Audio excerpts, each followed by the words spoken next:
Ça devient de plus en plus naturel de faire ça. Donc, Débo, bonsoir à tous. Bonsoir à Bonsoir. toutes et à tous. Surtout Déborah qui est allée en Égypte. On va parler des Hébreux en Égypte, en fait. Et du coup, ça va me faire un petit rappel sur ce qu'on a vu pendant notre enfance sur l'Égypte antique. Donc, en fait, le succès de la civilisation égyptienne antique découle en fait sur la capacité à s'adapter aux conditions de la vallée du Nil, du fleuve le Nil, où en fait il y a des inondations qui sont prévisibles, qui est lié en fait à sa crue, et donc du coup ils ont contrôlé tout ce qui est irrigation et agriculture. Euh, Ils ont développé grâce à ce Nil, en fait, à ce fleuve, ils ont pu développer leur civilisation parce qu'ils ont quand même un côté agricole qui est assez puissant. Donc, ils ont pu se développer assez rapidement et donc, du coup, on a un système d'écriture qui est le hiéroglyphe qui est indépendant et on va avoir des relations commerciales avec les pays qui sont juste à côté, ainsi que des relations commerciales maritimes avec des pays beaucoup plus lointains. Et en fait, l'Égypte va affirmer de plus en plus sa domination sur la région du Proche et du Moyen-Orient. Et toutes ces activités-là, on les connaît parce qu'elles sont organisées par une bureaucratie de scribes et des dirigeants religieux administratifs qui sont placés sous le contrôle du pharaon et du peuple égyptien et des croyances religieuses, etc. Donc, c'est une société qui est extrêmement bien organisée, qui a énormément bien développé sa société, qui peut être l'équivalent de la société moderne de nos jours, comment nous avons organisé notre société. Et en fait, tout ça est enregistré. Et il y avait vraiment des grandes compétences comme la médecine, la mathématique, aussi des compétences artistiques comme la faïence. Il y avait aussi des compétences littéraires. Donc, c'était des gens vraiment bien, bien, bien développés, comme on pourrait avoir à l'époque romaine, à l'époque grecque, mais aussi maintenant de nos jours, quoi, à l'époque moderne, sans la technologie, en fait. Donc ça, c'est un peu dans, on va dire, la toile de fond qu'on a. C'est une Égypte qui est assez puissante, qui est assez bien organisée et qui est administrativement bien ficelée, coordonnée. Tout a une logique en tout cas. Et donc, du coup, nous, comme on travaille sur la présence des Hébreux en Égypte, du coup, je me suis posé la question sur comment la société égyptienne, elle était organisée. Donc la société égyptienne, elle est organisée de manière assez hiérarchique, c'est-à-dire qu'on a le pharaon, pas la pharaon, le pharaon au sommet, les élites, les fonctionnaires et les prêtres qui sont les élites, et après, on a les producteurs de base, donc tout ce qui est agriculteur, artisan et tout ce qui est artisan, agriculteur, bâtisseur, etc. Et ensuite, nous avons les esclaves. En fait, cette organisation de société, elle est en fait organisée en fonction d'une entité, on va dire, qui est qu'il y a une harmonie dans la société qui s'appelle la Ma'at, qui est la loi universelle qui permet au monde de fonctionner en Égypte. Elle est représentée l'équilibre et l'harmonie. Et en fait, c'est que les Égyptiens partent du principe que les dieux leur ont donné tout ce dont ils ont besoin pour réussir une terre agricole grâce au fleuve du Nil, une société. Et donc, en fait, le pharaon, je vais mettre mon petit, euh, mon petit pointeur laser, le pharaon, en fait, c'est celui qui maintient l'équilibre de la société et qui maintient en fait l'équilibre de la Maat. Et en fait, ça ne fonctionne que ensemble. Donc, le peuple croyait que les dieux lui avaient donné tout ce dont il avait besoin et qu'il avait installé dans le pays le plus parfait de la terre et qu'il avait ensuite placé le roi au-dessus de lui en tant qu'intermédiaire entre les royaumes mortels et divins. La première responsabilité du souverain était de maintenir la Maat et que lorsque cela était accompli, toutes les autres obligations de sa fonction se mettaient naturellement en place. on sait beaucoup de choses sur les emplois de classe supérieure. Le roi gouvernait en déléguant des responsabilités à son vizir. Et en fait, c'est très intéressant et c'est très important parce que c'est quelque chose qui est en Égypte, le fait que le pharaon a une place d'équilibre, mais qui doit prendre soin de sa société, de son peuple, etc., pour rester dans l'équilibre de la Hama'at, ça va être quelque chose de très intéressant parce qu'on va voir à quel point cet équilibre, il est très respecté en Égypte. Et si on ne maintient pas cet équilibre qui est que le pharaon prend soin des producteurs de base et des esclaves, en fait, cette société est extrêmement fragilisée. Et ça va aller dans la continuité avec les Hébreux, en fait, dans notre compréhension des Hébreux. Alors nous, on va s'intéresser, on va pas aller en fait sur les élites, on va aller justement sur les producteurs de base et les esclaves. Parce que c'est une société enfin, une classe qui est assez intéressante. Alors, à l'époque, il n'y avait pas de monnaie. C'était en débène. Et le débène, en fait, représentait une unité monétaire universellement acceptée, qui était en fait fixée par rapport à la valeur d'un produit. Si par exemple une natte tissée coûtait un débène, 1 litre de bière le même prix, la natte pouvait être échangée équilibrement contre la bière.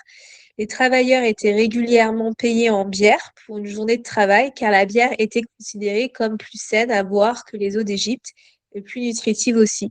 Mais les gens étaient également payés en pain, vêtements et autres biens pour leur travail. Donc c'était des gens qui en fait faisaient vraiment du troc en fonction de la valeur des objets. En fait, ce qu'on sait, c'est que on a trouvé l'emploi des gens à travers des textes, des rapports médicaux sur le traitement des blessures, mais aussi des lettres et des documents écrits sur les diverses processions. Donc il y avait ça. Attends, je vais regarder s'il y a du monde qui arrive. Non, on est toujours toutes les deux. Euh, et en fait, ce qu'ils disent, c'est que en fait, on va avoir aussi des témoignages de cette société d'artisans à travers aussi les inscriptions funéraires des représentations artistiques qu'il y a en Égypte. Et en fait, ce qui est assez intéressant, c'est qu'il y avait différents types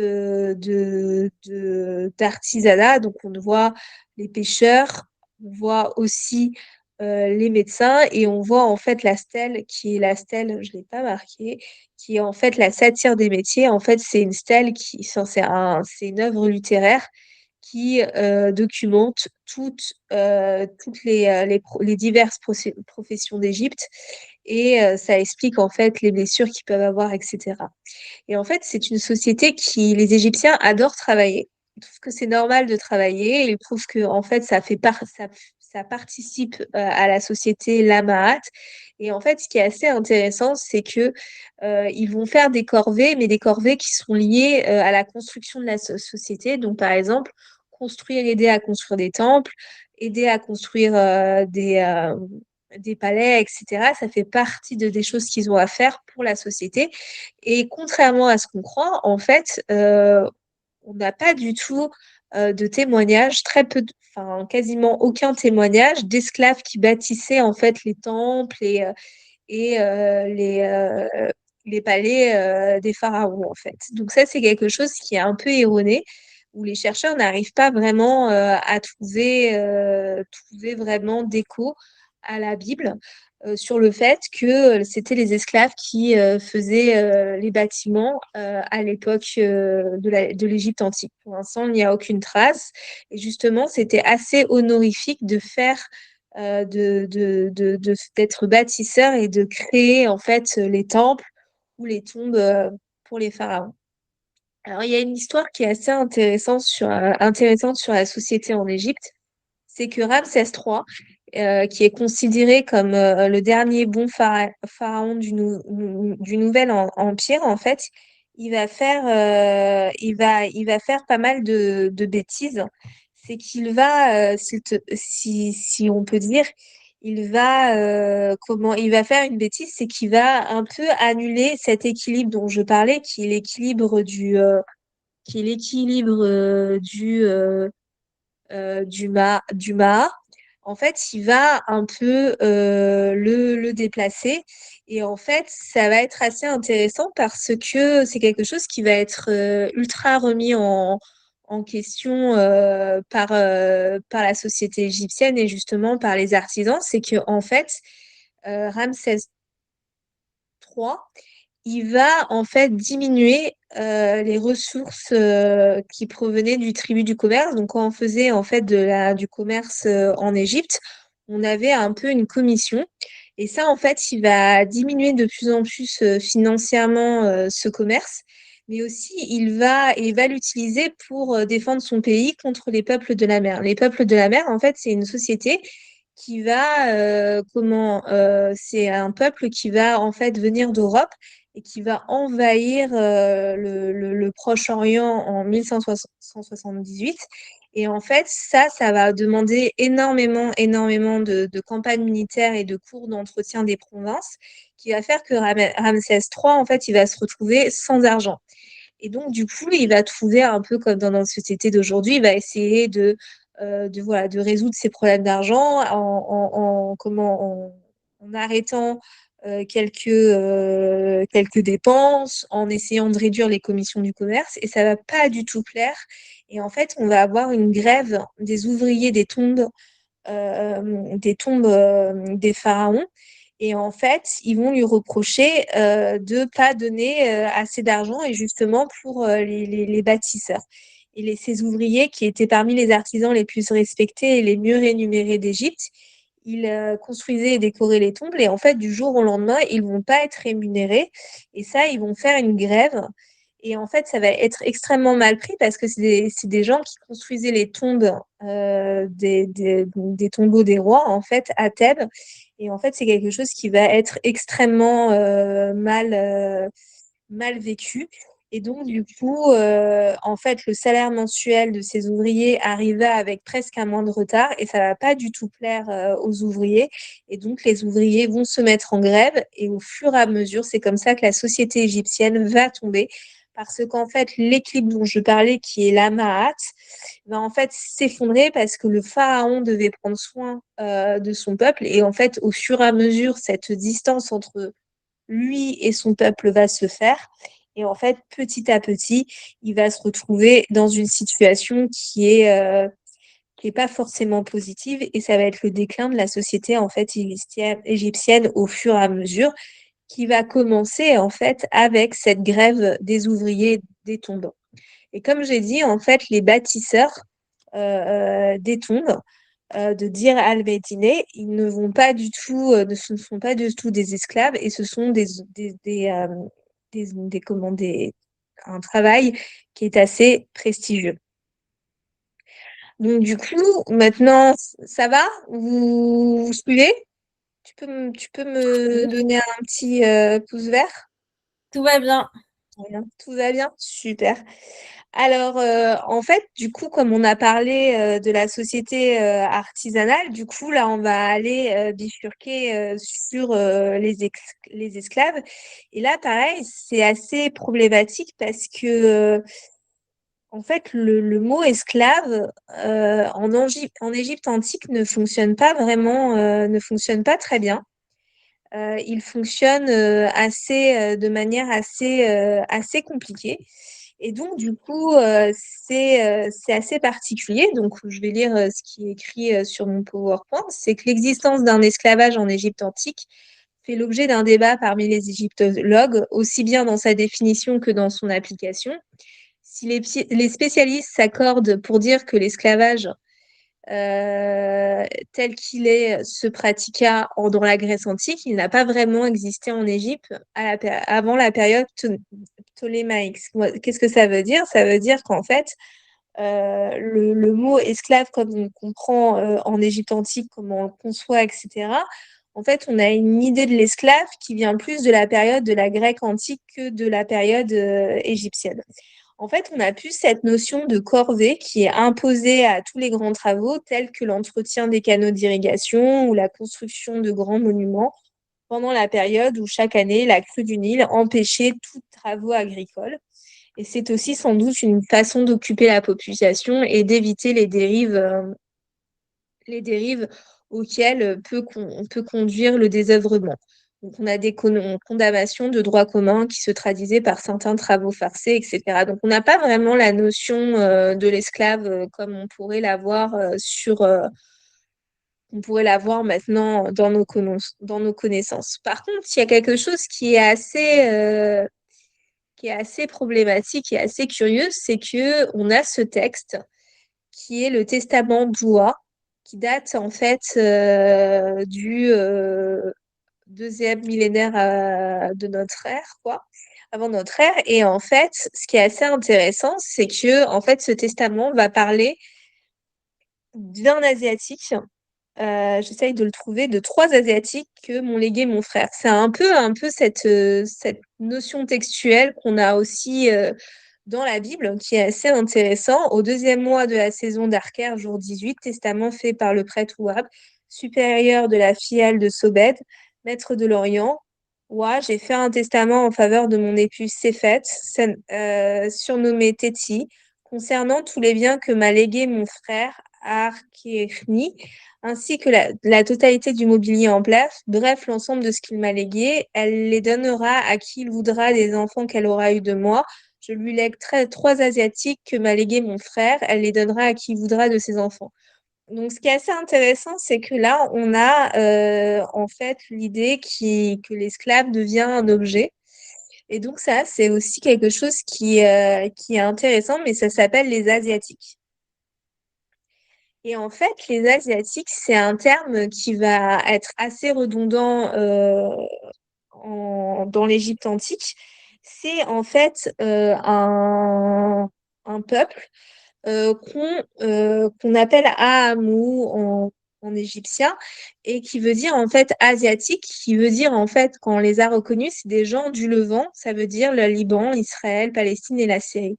En fait, on a énormément de textes de avec en fait des statuettes qui datent de la période du Bronze moyen, donc 2000 avant notre ère, où en fait ils ont écrit des inscriptions maléfiques un peu comme des poupées vaudou. Et en fait c'est assez intéressant parce que dedans on a la ville et le nom des gens. Et en fait on s'est rendu compte, parce que moi ça a été ma thèse, que en fait il s'agit du peuple des Cananéens ou sinon des gens de Mésopotamie ou de nomades du désert du Sinaï. Donc, c'est des gens qui sont assez proches des Hébreux et qui sont complètement connus par les Égyptiens. Et comme on a vu dans la, dans l'image et dans le texte précédent sur le PowerPoint, on voit bien qu'on parle de trois Asiatiques que m'a légué mon frère comme des esclaves. Donc, on sent que, en tout cas, ces Asiatiques, ils ont un statut qui est complètement différent de ceux qu'on pourrait appeler des corvées ou d'esclaves. Enfin, on ne sait pas vraiment leur statut. On sait qu'ils sont d'origine du Levant et ils sont vraiment considérés comme des étrangers. Ce sont des Asiatiques. Ah, et en fait, c'est assez intéressant parce que, en fait, ils apparaissent dans les sources égyptiennes dès le troisième millénaire avant notre ère. Mais en fait, leur présence va devenir de plus en plus visible à partir du deuxième millénaire avant notre ère. Là, par exemple, vous avez en fait J'ai une petite une question. fresque. Ouais, Le texte que tu as montré juste avant, où il ouais. lègue, ouais, ça a été trouvé où ce texte? Alors, ça a été trouvé dans une des tombes. Alors, je ne sais pas laquelle. Je pourrais pas te dire. Je suis en train de regarder mes notes. Je n'ai pas noté. Mais ça a été trouvé dans une des tombes. C'est un testament que quelqu'un a laissé. C'est Ok, le d'accord. testament d'Oua qui devait être un scribe, en fait, qui laisse ces biens-là au deuxième millénaire avant notre ère. Ok, d'accord. Ouais, donc là, on voit bien Et- que ils avaient en possession quand même des hommes, quoi. Ouais, c'est ça. Et c'est Mhm. toute la question sur l'esclavage, en fait. C'est-à-dire, on se pose vraiment la question, parce que, comme je t'ai dit, en termes de droit commun, les égyptologues, ils tentent à dire que c'était pas vraiment la notion de l'esclave. Mais là, on a quand Mm. même cette notion qu'on a dans la Oui. Bible, avec le fait que l'esclave est objet, quoi. Mhm. Enfin, les Asiatiques étaient objets. Et donc, en Oui. fait, il faut remonter pour essayer de comprendre pourquoi les Asiatiques, parce que, en fait, c'est possible que pas tout le monde avait le même statut en fonction de ses origines. Ok. Tu Ouais. vois pas ce que je veux dire? Donc c'est ça qui Ouais. est assez intéressant sur la notion d'hébreu en Égypte. Les hébreux en Égypte avec le mot hébreu n'existe pas. Par contre, asiatique, ça parle, c'est assez constant. Et justement, Mhm. dans la fresque que tu vois là, qui vient des tombes de Beni Hassam, en fait, Ouais. t'as un groupe de marchands asiatiques qui rentrent en Égypte, qui sont chargés d'ânes et de marchandises, tu vois, d'armes, de textiles, d'animaux, tu Mhm. vois, tu les vois. Et tu vois bien que, là, je rapproche, physiquement, ils ne ressemblent pas du tout à des Égyptiens. T'as vu, ils sont Et complètement dessinés pas de en- la même manière. Mhm. Ouais. Là, Donc, ce ils serait sont à possible, la... quand on dit asiatique, qu'il y ait plusieurs peuples différents qui sont en Ouais, Égypte. ouais. Mhm. Ça, c'est ce qu'on suppose. Malheureusement, on n'a pas énormément de sources énormes. C'est pour ça qu'on dit que les Asiatiques viennent de la région du Levant, c'est-à-dire Liban, Syrie, Liban, Israël, Palestine, Jordanie. Ok. Ouais. Et des fois, on remonte très loin, on dit que c'est un peuple qui vient de Mésopotamie et qui s'est installé en fait en Égypte, ou en tout cas qui commerçait en Égypte. Ok. Donc, c'est très intéressant. Mhm. Et donc là, tu les repères avec les tenues différentes et la La couleur de peau barbe, surtout. différente. À la barbe. La couleur de... T'as vu, ils ont une barbe. C'est Oui. ça que je trouve génial. Ils ont la barbe, le fait que c'est des commerçants, enfin, ils sont pas du tout habillés pareil, quoi. Mhm. Ouais, oh, je vois. C'est top, hein? Ouais, super intéressant. Donc, en fait, du coup, là, on les voit avec la barbe pointue, etc. Donc, c'est dans cette tombe-là, et en fait, on a toute l'histoire. En fait, on a toute une commande, etc. Et on voit, enfin, les Égyptiens, et en fait, on a ces personnages qui sont complètement atypiques. Il y en a 33, 37 Asiatiques en tout, qui rentrent, en fait, en Égypte, et c'est marqué Amou de Chou, donc les Asiatiques du désert oriental du Levant, comment c'est traduit. Donc, on ne sait pas du tout d'où ils viennent, mais ils ont une antilope, enfin, ils vendent des trucs, quoi. Ils ont même des arches, etc. Donc, c'est pas forcément simple de trouver d'où ça vient. Parce que même quand tu les vois juste dans la fresque comme ça fait pas esclave pour moi. Enfin, on dirait plus des marchands ou Voilà, des c'est ça, vendeurs. Ouais. c'est ça. C'est super intéressant, hein. Mhm. Ouais. Donc voilà. Ensuite, donc du coup, il faut savoir que on a trouvé en fait en Égypte une ville qui est un peu atypique, qui se trouve en fait dans le delta du Nil, donc juste là, qui s'appelle Avaris. Et en fait, ce qui est assez intéressant, c'est qu'elle n'a pas du tout les aspects d'une ville égyptienne, mais plus les aspects d'une ville levantine, syro-palestinienne, comme on appelle ça, donc plus du Levant en fait, du deuxième millénaire avant notre ère. Et en fait, en creusé, on a trouvé énormément de tombes et les tombes sont vraiment typiques de ce qu'on peut trouver en Syrie, au Liban, en Israël, Palestine, mais surtout en Mésopotamie en fait. Et donc du coup, en fait, on suppose que à la période du deuxième millénaire, il y a une migration progressive des Asiatiques dans la région la plus verte, qui est la région du Delta. Ça aussi, c'est super top. Et du coup, on va les appeler les Hyksos. Pourquoi les Hyksos? En fait, ça va être un personnage grec qui va entendre parler de cette population qui n'est pas du tout égyptienne et qui va s'installer au nord du delta, au nord-est du delta. Et en fait, ça va être très intéressant parce que, en fait, on va les appeler les Ixos parce il va les appeler, en fait, Ixos en grec, si je me souviens bien, ça veut dire étranger. Et donc, du coup, ça va être des étrangers et ce nom va gagner en popularité parce que les archéologues vont souvent parler des Ixos comme enfin, les Hébreux qu'on a dans la Bible, en fait. Pourquoi? Parce qu'on a cette immigration progressive. Et en fait, quand ça va se passer, quand il va y avoir cette immigration progressive, en fait, l'Égypte va énormément s'affaiblir et l'Égypte ne va pas vouloir du tout commercialiser avec eux, ne va pas du tout vouloir échanger avec eux. Et à un moment donné, il va y avoir une très forte guerre entre l'Égypte, les pharaons, etc., et Avaris, et ça va être repris. Tout le pouvoir égyptien va être repris par les Égyptiens, et cette Avaris va tomber en fait. Et on va trouver énormément d'objets d'origine du Levant, etc. Alors, dans le papyrus de Brooklyn, il va y avoir aussi, qui date du deuxième millénaire avant notre ère, il va y avoir aussi apparaître des noms d'origine sémitique. Donc l'origine sémitique, c'est comme l'arabe et l'hébreu, c'est des origines avec plusieurs racines en fait, trois racines. Et donc en fait, on va avoir dans ce texte plusieurs noms sémitiques, donc il y a 95 noms, ça appartient à une grande maison égyptienne. On va avoir 95 noms, et dans les 95 noms, on va avoir 40 noms sémitiques qui vont être soit des serviteurs, soit des domestiques, soit des travailleurs attachés à une maison. Donc, dans les noms sémitiques, on a Menahem, Safira, Asher, Akoba, Aya. Donc, c'est des noms vraiment typiques du sémitique, en fait. Et en fait, ils ont tous le même statut social quasiment, qui vient de serviteurs, domestiques, travailleurs dépendants, prisonniers ou du personnel domestique. Et là, C'est pareil, incroyable.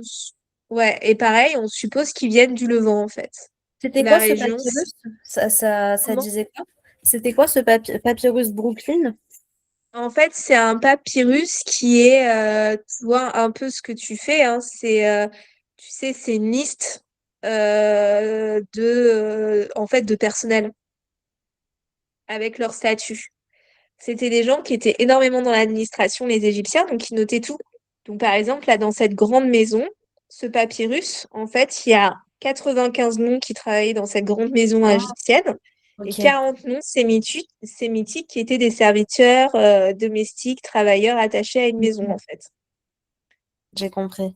Mais c'est C'est incroyable, génial, hein? ces noms qui reviennent, Menachem, c'est incroyable. Menahem, Mm, Safria, Asher, Akoba, ouais. Aya, c'est top, hein?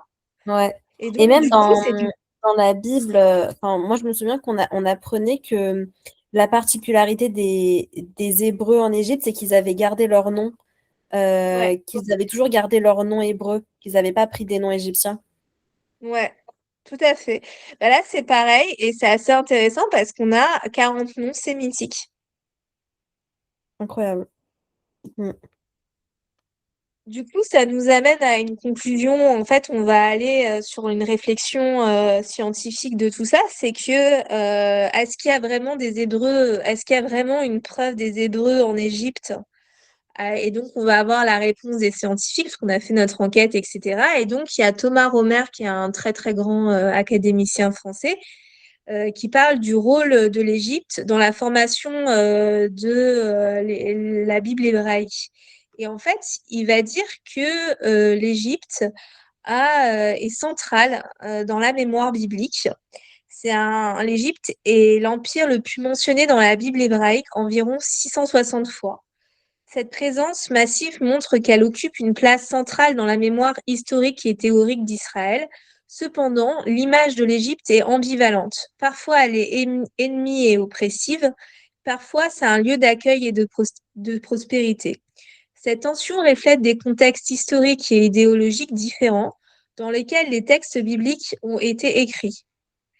Par exemple, la Bible mentionne l'Égypte dès la table des nations, donc dans la Genèse 10, où elle donne deux idées qui apparaissent déjà, l'association de Canaan avec l'Égypte, pour refléter la domination égyptienne sur la région du Levant, donc Syrie, Israël, Palestine, Jordanie, au deuxième siècle avant notre ère. Mais en même temps, on va avoir une image aussi négative où, avec la malédiction de Ram, qui associe l'Égypte à l'ennemi d'Israël. Mais la Bible se termine sur une note différente. On sait que le pharaon Néchao parle au roi Josias au nom de Dieu, ce qui donne une image beaucoup plus positive de l'Égypte. Donc en fait, on a des histoires en fait dans la Torah, dans la Bible, qui sont ambivalentes sur soit l'Égypte elle est négative, soit l'Égypte elle est positive. Et en fait, Donc ça va être intéressant parce que moi, j'ai beaucoup aimé son observation. C'est que, par exemple, le récit de Joseph, c'est une vision positive de l'Égypte. Ça contraste fortement avec l'Exode, où on sent que l'Égypte est un peu ennemie. Et en fait, c'est parce que, en fait, on dit que la Bible, elle a été écrite, tu sais, en plusieurs fois. Et en fait, c'est plusieurs fois où ça a été écrit par le peuple juif quand il était à Babylone. En fait, ça reflète les fois où, en fait, politiquement parlant, ils s'entendaient bien ou ils s'entendaient pas bien avec l'Égypte. Tu vois ce que je veux dire ou Oui, pas? oui, oui, c'est ça. Parce que l'époque Donc, de, par exemple, Joseph en Égypte, c'était une bonne époque où enfin, le pharaon était voilà, bon. Et après, il y a eu un remplaçant à ce pharaon qui, lui, a changé les règles, mis des nouvelles lois. voilà, voilà. Donc oui, Et c'était en fait, politique. Mm. voilà. Et en fait, par exemple, l'histoire de Joseph, en fait, Thomas Romer suppose que ça a été écrit. En fait, il y a eu un moment donné, mais j'en parlerai aussi, où les Juifs, à la période grecque, ils ont été amenés à Alexandrie pour pouvoir traduire la Bible en grec. Et en fait, c'est une époque où les Juifs, ils ont été extrêmement bien accueillis par les Égyptiens, etc. Donc lui, il Mhm. suppose, c'est son interprétation, que du coup, le récit de Joseph, il a été ajouté dans la Bible à ce moment-là, par exemple. Tu vois ou pas? Ok. C'est une interprétation, mais je la trouvais intéressante parce que ça pousse à la réflexion, en fait. L'Exode, par exemple, c'est comme la maison de servitude, c'est le récit constitue le cœur de la mémoire religieuse d'Israël. Dans cette tradition, l'Égypte devient le symbole de l'oppression. Donc pour Romer, en fait, ce récit, il serait plus lié à l'époque de Juda. Quand Juda, il a pas Juda, Salomon, quand il a défait l'Égypte. Et en fait, il y a plein d'histoires comme ça où, J'ai pas en compris. fait, Tu penses que ça s'est passé au même moment? Par exemple, la période en de fait, Juda avec l'esclavage d'Égypte? pardon, excuse-moi, en fait, je me suis trompée. En fait, ça aurait été écrit, l'Exode aurait été écrit, par exemple, à l'époque de Salomon où ils étaient Ah, un peu oppressés ok. par l'Égypte, en fait. Ok, je vois ce que tu Tu veux vois dire. pas ce que je veux dire? Ouais. Donc voilà. Donc en fait, c'est pour lui ce qu'il dit, c'est que les Hébreux, ils n'ont pas forcément existé, ils ont peut-être existé à la période dont on parle, etc. Ils ont peut-être existé, mais on n'a pas encore des grandes traces. Mais pour Romer, en fait, ces textes qu'on a dans la Bible seraient liés plus au fait que ça serait plusieurs phases d'écriture de la Torah où il y a des moments, bah, on s'entendait bien avec l'Égypte, donc on écrit une histoire qui est positive, puis des Mhm. moments, on s'entendait pas avec l'Égypte et on est dans une histoire négative. Et comme on n'a pas touché à toutes ces histoires, en fait, on a en fait une mosaïque de textes qui sont liés en fait aux états politiques d'Israël avec l'Égypte, en fait. Ok. Tu comprends ou pas? J'avais jamais entendu cette vision. Cette Oui, oui, je version-là. comprends. Ouais. Ouais, non, je comprends ce qu'il veut dire. Ouais. Après, c'est pas notre façon de voir, mais ouais, Voilà, je comprends. Mm. voilà. Alors lui, il dit, tradition ancienne, dans les textes les plus anciens, la tradition de l'Exode apparaît comme Hachem est présenté comme le Dieu qui est libéré Israël d'Égypte. Cette tradition semble venir du royaume du Nord, donc avant 700 avant notre ère.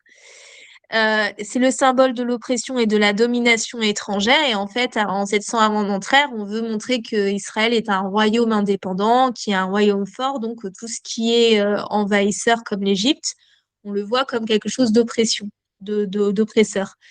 Mhm. Ensuite, il y a une rédaction judéenne qui va se faire au sixième siècle avant notre ère, où on va avoir le chute du royaume d'Israël.